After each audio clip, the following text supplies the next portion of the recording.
สวัสดีครับผู้ฟังทุกท่านครับพบกับรายการรักสิ่งแวดล้อมทางสวทแพร่ FM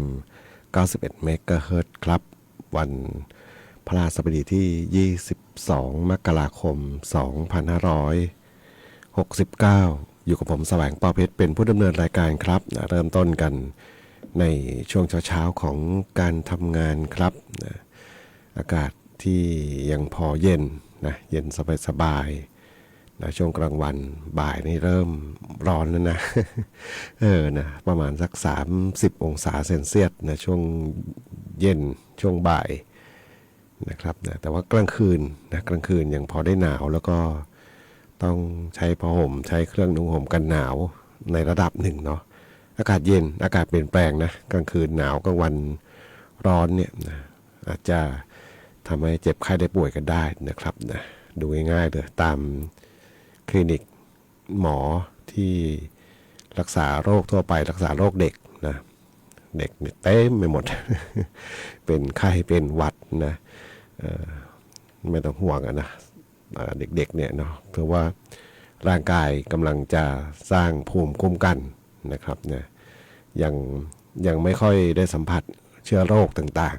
ๆนะร่างกายเชื้อโรคบางตัวที่เราร่างกายเราพ่ายแพ้นะครับนะก็จะเป็นโรคนั้นนะถ้าโรคไหนที่ร่างกายเราชนะนะภูมิคุ้มกันเราดีเขาบอกเหมือนกับทหารเนาะทหารแข็งแรงมันก็ป้องกันได้ดีเนาะก็อันนี้นึกถึงวัยเด็กผู้จัดนี่แหละเนาะเป็นไข้เป็นหวัดเดี๋ยวเป็นนะแต่พอร่างกายเรามีภูมิคุ้มกันมันก็จะเป็นน้อยลงนะครับไปโน้นอีกทีก็โน่นแหละวัยชราวัยอะไรที่ช่วงปลายของชีวิตนะครับนะก็เป็นวิถีเป็นก็เรียกร่างกายเราก็เป็นสิ่งมีชีวิตที่ก็เหมือนสัตว์โลกทั่วไปเนาะนะครับนะช่วงเกิดก็อ่อนแอนะวัยกลางคนวัยนี้ก็แข็งแรงอยู่นะครับนะช่วงปลายก็เริ่มอ่อนแออีกครั้งหนึ่งนะครับนะก็ดูแลสุขภาพร่างกายกันนะครับเพราะช่วงนี้อากาศเปลี่ยนเนาะที่พูดถึงเพราะว่ายังสัมผัสได้ว่าอากาศที่มันเปลี่ยนแบบนี้เนี่ยนะมีผลกับสุขภาพเราทันทีเลยเนาะเพราะผู้จัดนี่ภูมิแพ้ ต้องเนี่ยช่วงนี้ก็จะต้องทานยาเนาะต้องทานยาป้องกันไว้ก่อนเนาะนะครับแต่ถ้าผ่านไปแล้วก็พออากาศเปลี่ยนไปเป็นปกติแล้วก็จะไม่ค่อยเป็นนะครับนะสังเกตนะว่าเราจะเป็นแบบนี้ก็คือช่วงเปลี่ยนผ่านอากาศนะจากเย็นไปร้อนจากร้อนมาเย็นเนี่ยนะมันก็จะเป็นนะคนที่เป็นภูมิแพ้นี่จะมีลักษณะคล้ายๆกันนะครับนะเพราะว่าถามไทยคุณหมอแล้วก็บอกเนี่ยต้องป้องกันพิเศษ วันนี้พบกันเช่นเคยครับกับช่วงเวลาของรายการรักสิ่งแวดล้อมท่านผู้ฟังที่ติดตามรับฟังอยู่ครับในบทเพลงเพื่อชีวิตอยากจะฟังเพลงไหนอย่างไรก็สามารถที่จะแนะนำได้ครับโทรศัพท์0545231516ครับนะแฟนเพจก็พิมพ์คอมเมนต์ไว้ได้กับช่วงเวลาของรายการรักสิ่งแวดล้อมครับ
ได้รับฟังผ่านไปครับนะกับงานเพลงมหาลัยของคาราบาวที่ท่านผู้ฟังถามถึงเข้ามาครับนะคุณเกษตรนะบอกนะจะหมดหน้าเอละ ดูเหมือนจะขออัลบั้มเดียวเลยนะ Made in Thailand นี่แหละนะยังขาดเพลงไหนบ้างเนี่ยเนาะก็ขอบคุณอีกครั้งหนึ่งนะที่ติดตามรับฟังกันอยู่นะครับนะสำหรับในช่วงเวลาของรายการรักสิ่งแวดล้อมทางสวทแพร่ FM 91 เมกะเฮิรตซ์ครับนะถ้าได้ยินเสียงผู้จัดรายการนี่คือจัดสดนะไม่มีบันทึกรายการนะสำหรับรายการนี้นะผมจะไม่บันทึกนะไม่ใช่เล่นตัวนะเพราะเป็นรายการไปทางบันเทิงบทเพลงนะครับนะสาระมีเล็กน้อยนะขอบคุณอีกครั้งหนึ่งเนาะถ้าเพลงได้ยินแต่เสียงเพลงนี่คือติดภารกิจนะมีภารกิจราชการประชุมหรือว่างานอื่นๆนอกสถานที่นะครับนะเพราะว่าภารกิจหนึ่งนะถือเป็นภารกิจหลักเลยทางด้านช่างเทคนิคนะผมเป็นช่างเทคนิคนะแล้วก็ภูมิใจด้วยนะเป็นช่างเทคนิคนะครับนะก็จะต้องไปทำหน้าที่นะไม่ว่าจะเป็นเรื่องของงานถ่ายทอดเสียงนะระบบเรื่องของทางด้านเทคนิคเกี่ยวกับไลฟ์สดต่างๆนะครับนะมีทั้งคือภารกิจด้านนี้นะมันจะเป็นภารกิจเวลาดำเนินงานสักครั้งหนึ่งเนี่ยการทำงานมันจะต้องทำงานเหมือนทำงาน2 รอบเนาะมีต้องมีการไปทดลองมีการไปติดตั้งมีการไปตรวจเช็คหน้างานนะว่าจะต้องใช้อะไรยังไงนะครับนะเตรียมความพร้อมต่างๆนะครับนะตามความต้องการของเจ้าของงานแล้วก็ของผู้ที่จะไปบรรยายนะครับนะอันนี้ก็ต้องเตรียมพร้อมเสร็จสับนะครับนะผิดพลาดนี่ต้องให้เรียกว่าน้อยมากนะ 0.001 แต่ครับนะถ้าพลาดนี่ล้มเหลวทั้งระบบเลยเนาะก็นี่เล่าให้ฟังเนาะเพราะว่า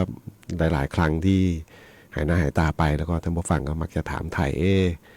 นะไม่รักสิ่งแวดล้อมแล้วเหรอ ยังรักเหมือนเดิมนะสิ่งแวดล้อมเนี่ยนะก็เล่าให้ฟังเนาะแล้วก็วันนี้นะเมื่อวานไปมาละนะไปเตรียมการไปดูไปเช็คหน้างานมาเรียบร้อยแต่ไปพักบ่ายเมื่อวานนะจนค่ำนะเพราะต้องไปทดลองระบบนะต้องทำงานร่วมกับทางทีมของทางโรงเรียนนารีรัตน์นะครับนะเป็นครูบาอาจารย์นะ2-3 ท่านที่ต้องไปทำงานร่วมกันนะกับทีมที่เขาใช้ระบบภาพต่างๆนะครับนะเมื่อวานก็ผ่านพ้นไปได้ด้วยดีนะเรื่องของการทำงานร่วมกันนะครับนะเพราะต้องมาเซตข้าวเซตของเซตอุปกรณ์ทางด้านเทคนิคนะให้ทำงานร่วมกันได้นะครับนะเรื่องอะไรงานอะไรนะเป็นเรื่องของการแข่งขันกีฬาเยาวชนแห่งชาติ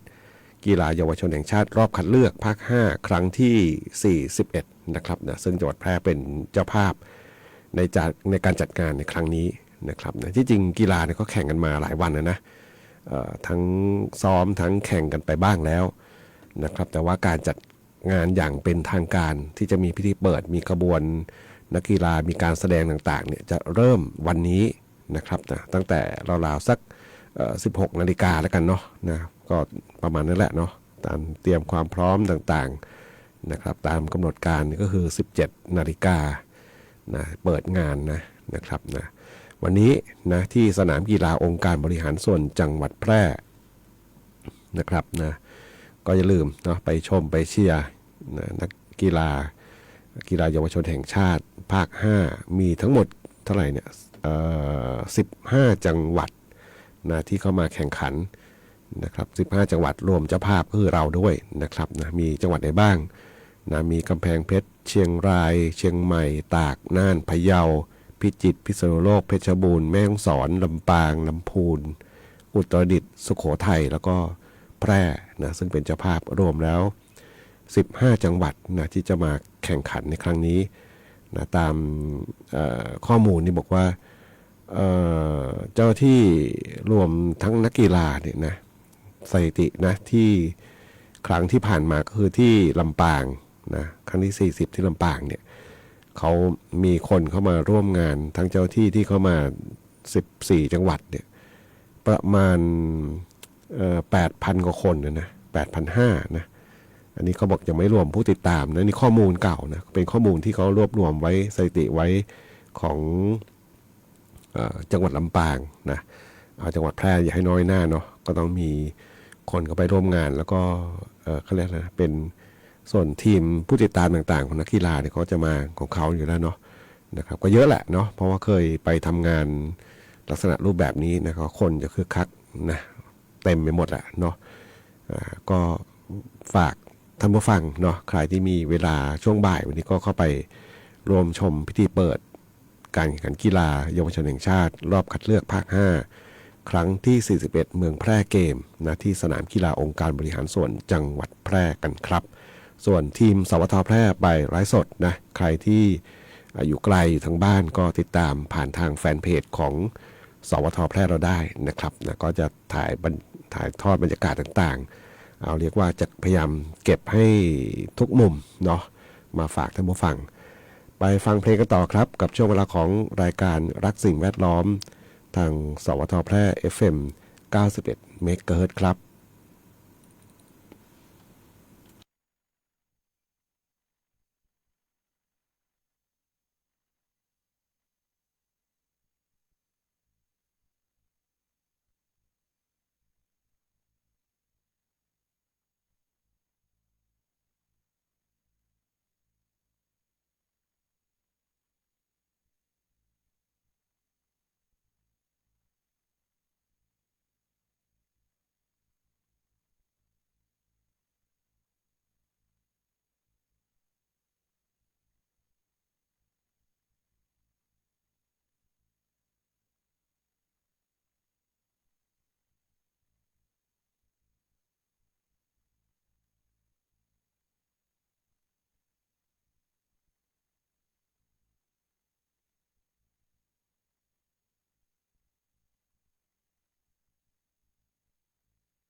กับบทเพลงรักเธอที่สุดในโลกครับนะสำหรับบทเพลงที่ท่านผู้ฟัง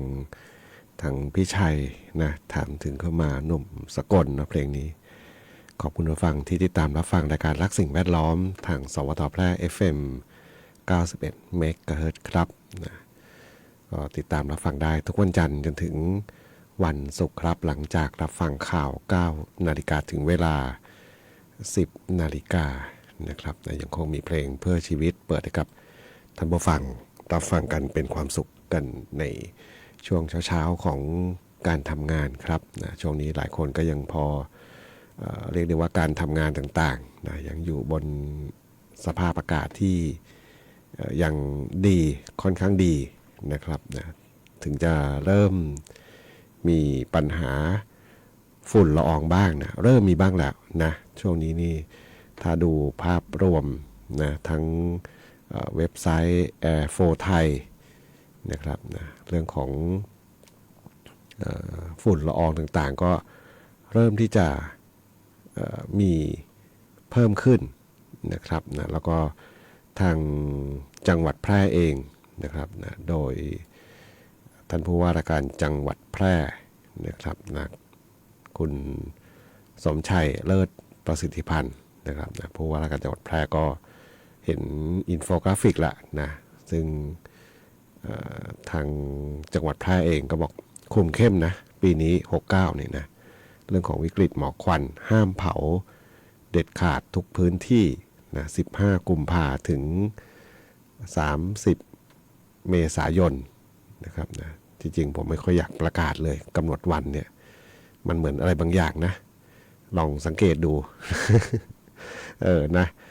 ทั้งคนฝ่ายประชาสัมพันธ์เองนะยิ่งเน้นยิ่งเผานะผมมองว่าอย่างนั้นเลยนะหมายถึงเผาก่อนหน้านี่นะนะครับนะลองดู มันจะนะระดมหรือเปล่าไม่รู้นะนะอย่าดีกว่าเนาะผมว่าที่จริงอันนี้คือมาตรการนะที่เขากำหนดออกมาแต่ว่านะการเผาในที่โล่งผมว่ามันพอมีกำหนด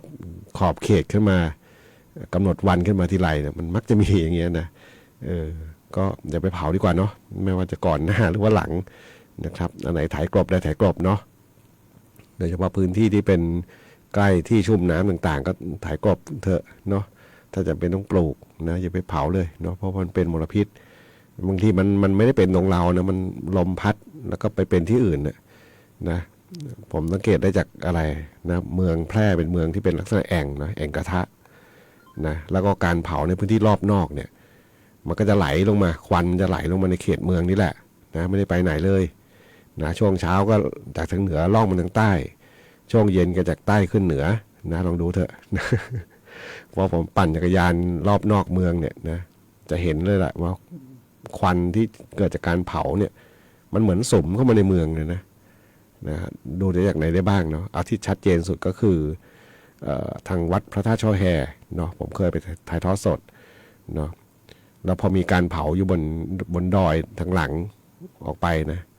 ควันมันจะลงมาทางวัดนะตลบอบอวนนะพระต้องปิดประตูหน้าต่างนะกำลังทำพิธีในโบสถ์นะเนาะวุ่นวายหมดควันอย่างนั้นนะมันมาแล้วก็มันไหลลงมาในเขตเมืองนะช่วงเย็นนี่นะทางอ่างแม่มารนะควันทั้งนั้น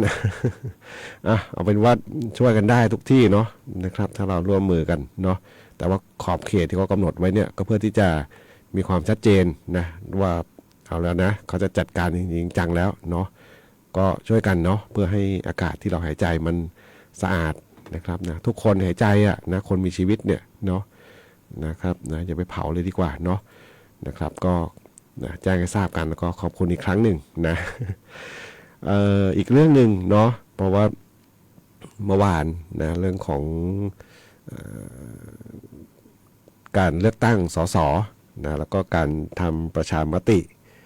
นะครับนะของกรมประชาสัมพันธ์นี่ก็เป็นหน้าที่ในด้านของการประชาสัมพันธ์ให้ประชาชน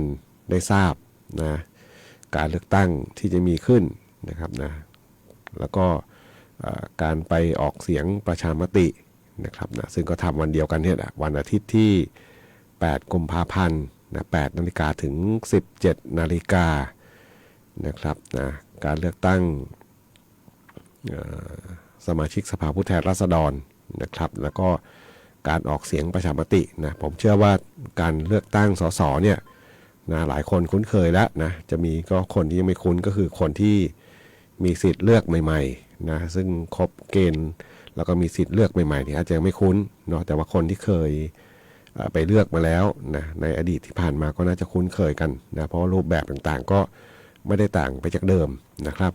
ส่วนการออกเสียงประชามติเนี่ยนะข้อมูลของแฟนเพจของกรมประชาสัมพันธ์ขึ้นไว้บอกว่าเพื่อที่จะแสดงความเห็นชอบหรือไม่เห็นชอบนะหรือไม่แสดงความคิดเห็นต่อการจัดทำรัฐธรรมนูญฉบับใหม่นะครับจะเห็นชอบไม่เห็นชอบหรือว่าไม่มีความคิดเห็นเป็นการออกเสียงประชามติคือกระบวนการที่เปิดโอกาสให้ประชาชนเนี่ยมีส่วนร่วมกำหนดทิศทางในการปกครองประเทศโดยตรงและเป็นการยืนยันว่าอำนาจอธิปไตยเป็นของประชาชนนะครับนี่คือข้อมูลในการประชาสัมพันธ์นะก็เป็นการยืนยันเนาะว่าอำนาจเป็นของประชาชนนะครับก็อย่าลืมเนาะเรื่องของวันเลือกตั้งวันที่8นะอย่างน้อยก็ต้องเตรียมตัวเตรียมความพร้อมต่างๆนะครับนะที่จะออกไปใช้สิทธิ์กันนะครับนะก็ขอบคุณอีกครั้งหนึ่งนะสำหรับการติดตามรับฟังส่วนทีมงานสวทแพร่นะเรามีภารกิจค่อนข้างหลากหลายนะทั้งการประชาสัมพันธ์ทั้งการออกไปเรียกว่าแถลงข่าวไปแล้วเนาะของทางกกต.ไปไลฟ์สดมาแล้วรอบหนึ่งแล้วก็ยังมีเรื่องของในวันเลือกตั้งอีกนะครับนะซึ่งจะมีกิจกรรมต่างๆที่ทั้งผลิตรายการแล้วก็ทางสื่อโซเชียลต่างๆให้กับท่านผู้ฟังได้มีโอกาสติดตามข้อมูลข่าวสารของสวทแพร่ในเป็นหน่วยงานของกรมประชาสัมพันธ์ที่จะทำหน้าที่ตรงนี้กันอยู่นะครับวันนี้รายการรักสิ่งแวดล้อมทางสวทแพร่ FM 91 เมกะเฮิรตซ์มาถึงช่วงท้ายรายการครับคงต้องนำรายการและท่านผู้ฟังก่อนพบกันใหม่ในวันพรุ่งนี้ขอความสุขความโชคดีจงมีแด่คุณผู้ฟังทุกท่านสวัสดีครับ